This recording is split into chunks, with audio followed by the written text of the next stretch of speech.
Hello and welcome to the Vintage Find House Day 3 video, where my job is to work for you and find you vintage, antique, and unique one-of-a-kind items that you can curate for your home to create an environment that reflects you, your personality, and your style. So today I have a few special items, not that I don't every day, but what I want to start with is what's on my lap here. And this is a vintage writing desk.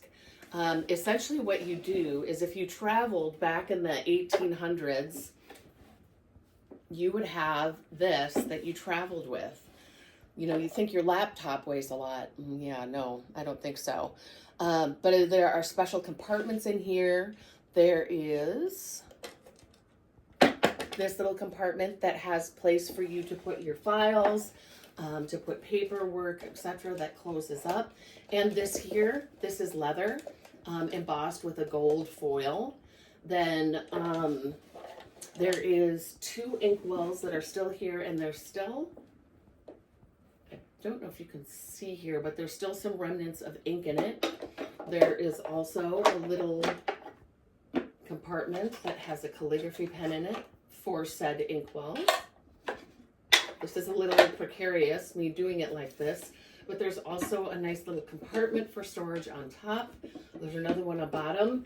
I'll be honest, I haven't been able to get the bottom one open yet because it's a little bit fitted, but there is a little ribbon that you can pull to try to open it up.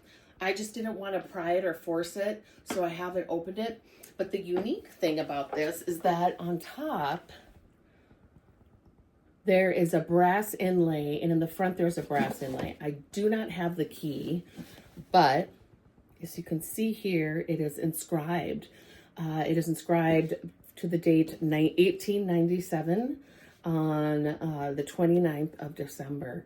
This must have been a holiday gift or an end of the year gift to the person that is Noel Plevins. Again, inlaid with brass. It's mahogany. It's a traveling writing desk that has leather, mahogany, and brass. So we'll go ahead and put that down. Next up, these are the largest brass candle holders I think I've ever seen in my life. They hold some larger candlesticks. They hold 3-inch pillars. I think this one holds maybe a 4-inch pillar. I'm trying to get it all in the frame. But these are solid brass. They're made in India.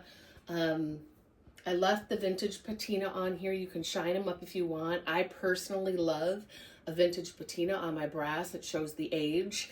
Let's see here. So I'm going to put that down. But these would work well in an entryway, by a fireplace as a grand statement, on the floor in a corner or against a wall, or really anywhere you want. Now this guy is fun. Pre-Columbian fertility doll, and by pre-Columbian, when I did my research, approximately 300 AD in that time frame. He has a little bird on his head, a little appendage. That's a lot of fun, and it's pottery. He has, let's see if I can get him a little closer there for you. A nice little grin, and I don't know if this is supposed to be a loaf of bread or what it is, but he's holding a little piece here. Very unique. You don't see a ton of these. And I got this one in a consignment shop, and that's what they attributed it to. And then also based upon my research, that's what came up in my research. And then finally for today, I have this soup tureen. This is porcelain. It's signed on the bottom and dated 81, so I'm assuming 1981. It has a ivy vine motif. It comes with the lid. It still has the ladle that hasn't broken. You have the actual tureen itself and a platter that goes with it. I thought this was very special with regards to it's winter right now. You can have friends over. Oh, there's my dog. You can have friends over. You can just spice up your own family meals. Put a little cream of wild rice soup in here or pea soup. And serve it in a very elegant way.